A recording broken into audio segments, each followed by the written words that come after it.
This final step of preparing your frame loom for weaving is designed to set up some guides on your loom so that you are just about able to keep your weaving to a particular size. It's never a particular science, this, but what we are aiming for is a weave that is about 15 centimeters squared. So as we begin to weave, it's going to be sitting there.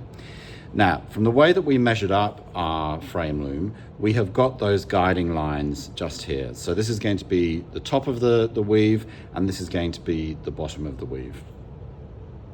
So those are to some degree sufficient, but there's also a nice little practice that weavers use when they're creating their weaves that gives you a little bit of extra help with knowing when to start and when to finish. So when you create a weave, you always start at the bottom and you move up to the top. So you're going left to right or right to left, depending which way you start, and you're wefting in between, alternately in between your warp threads. So you're going up and over, up and over, up and over, and around until you're moving up. And there are various techniques that you use during that weaving to sort of beat down the weave so it's a nice compact frame fabric, or you can leave it so it's a little bit looser. But we want to make sure that we're weaving within these borders here. So we're actually just going to set up using this remnant of the warp. So remember that we cut off some of the warp, and you had quite a few meters to play with. So this is the using up that remnant of it. And what we're going to do is we're going to practice wefting in and out a couple of times, and that'll give us our borders.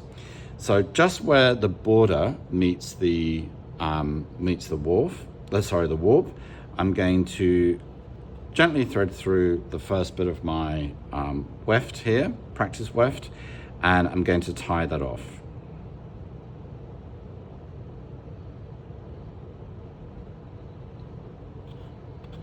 Like so. Now, I quite like having these extra bits of thread hanging off. That's part of my own weaving practice. You can leave them on. Once you come to the end of your weave, if you don't like having this component on it, you can cut it off, or you can leave it as part of the weave. But for the time being, let's continue. So what we want to do is we want to set up our rhythm of going up and under, so over and under, over and under. So I'm now going to use my weft to make a weave, and I'm going to, with this second warp here, I'm going to go over that one, I'm going to go under the next. So if I just pull that through nice and gently being the operative word here.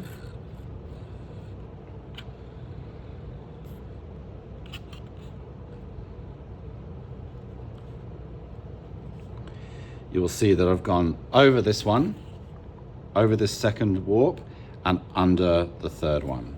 I'm now going to go over this one and under this one, over this one and under this one, and so on and so forth. So over, under, over, under, over, under, over, under, over, under, over, under, and then that last one goes over. Pull it through nice and gently. And as you begin to pull gently, just hold on to this warp thread here, because what you don't want to do is pull it so tightly that you're bending your warp threads in. So you want to make sure that this weft remains quite nice and loose. Just going to move that under there like that. So that has now given us a nice over and under pattern. I'm now going to come back the other way, so I'm going to give it a couple of wefts, and I'm going to be building this next stage underneath this first weft. So if we have a look at the worked example, you'll see here that I started here and I went across, and then I went across again this way, but underneath the original weft. And you'll see that it's very nice and loose. So it's actually not an official part of your weave, but it's just there to give you that guide of when you're doing your own weaving. So you go back and you repeat that pattern, but of course you do it sort of in the opposite way. So here, this weft has gone over this final warp one. So you can see there it's going over my finger. In order to make sure that the weft actually holds into the warp, you need to do the opposite pattern on the way back.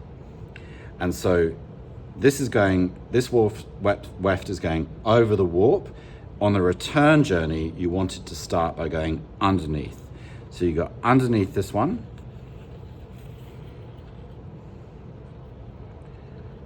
pull it nice and gently, and I would hold on to your weft and just give it a little bit of a tug, but leave a bit of room there. And because we went under this first one, we want to go over the next one, which is correct, because here in the first weft, it's going under the second warp. So we want our new one to go over. So we go over,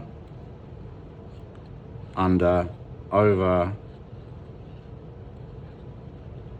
under, and you'll see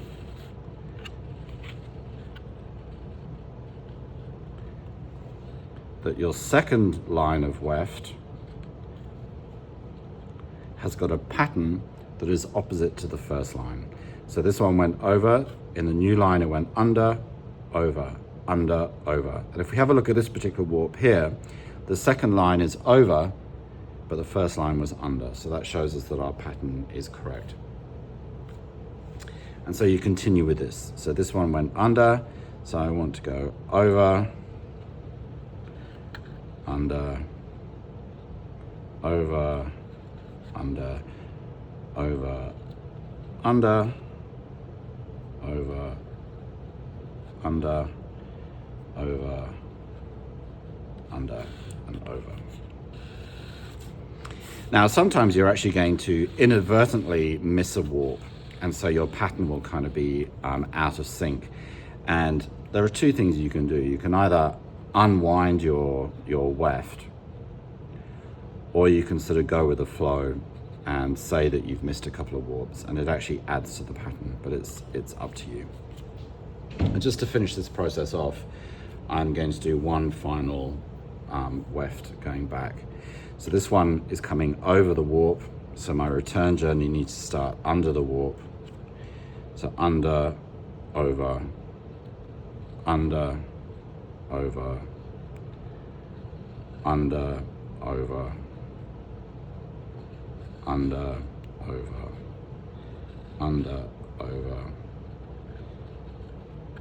under, over, under,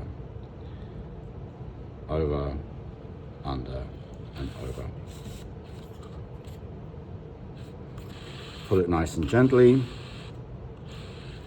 remembering just to hold at the end here so that you're not pulling it too tightly and warping your warp, like so. So this end and this end are still quite nice and loose. And you're going to tie off this final part to give yourself a nice healthy bit to work with, and you literally pull it under and tie that off.